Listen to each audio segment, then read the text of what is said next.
राज्याचे उपमुख्यमंत्री अजित पवार यांचा विमान अपघातात दुर्दैवी मृत्यू ही महाराष्ट्राच्या दृष्टीनं अत्यंत वेदनादायक घटना आहे. महाराष्ट्राच्या राजकारणातील दादा गेला अशा भावनिक प्रतिक्रिया जनसागरातून उमटत आहेत. दादा गेले हा विश्वासच बसत नाही. महाराष्ट्रातील दिग्गज राजकीय नेत्यांना या घटनेचा धक्का बसला असून अनेकांना अश्रू अनावर झाले.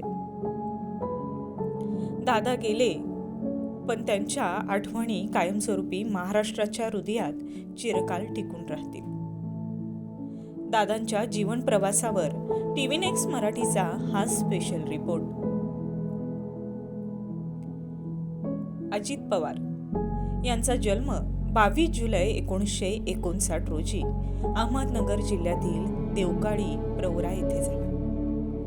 BCom शिक्षण घेतलेल्या अजित पवार यांनी शेती व्यवसाय सांभाळत राजकारणात प्रवेश केला. लोकसभा सदस्य, 7 वेळा विधानसभा सदस्य, विविध खात्यांचे मंत्री आणि अनेक वेळा उपमुख्यमंत्री. वित्त, नियोजन, ऊर्जा, जलसंपदा, ग्रामीण विकास यासारखी महत्त्वाची खाती प्रभावीपणे हाताळणारा नेता. पाणी व्यवस्थापन, ऊर्जा प्रकल्प आणि आर्थिक नियोजन यांना विशेष महत्त्व. सहकार शेती आणि ग्रामीण प्रश्नांमधून राजकारणात सक्रिय सहभाग. बारामती परिसरात संघटनात्मक कामातून नेतृत्वाची ओळख. महाराष्ट्राच्या राजकीय स्तरावर प्रभावी नेता म्हणून ओळख. महाराष्ट्र विधानसभा सदस्य म्हणून 7 वेळा वर्णी.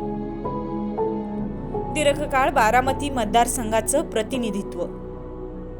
जनसंपर्क, स्थानिक प्रश्नांची जाण आणि कामाची गती असणारा नेता. राज्यमंत्री म्हणून कारकीर्द गाजवली. कॅबिनेट मंत्री म्हणून महत्त्वाची खाती यशस्वी सांभाळली. उपमुख्यमंत्री म्हणून दीर्घ अनुभव असणारा ज्येष्ठ नेता. अखेर राष्ट्रवादी काँग्रेस पक्षाचं नेतृत्व काळाच्या पडद्याआड.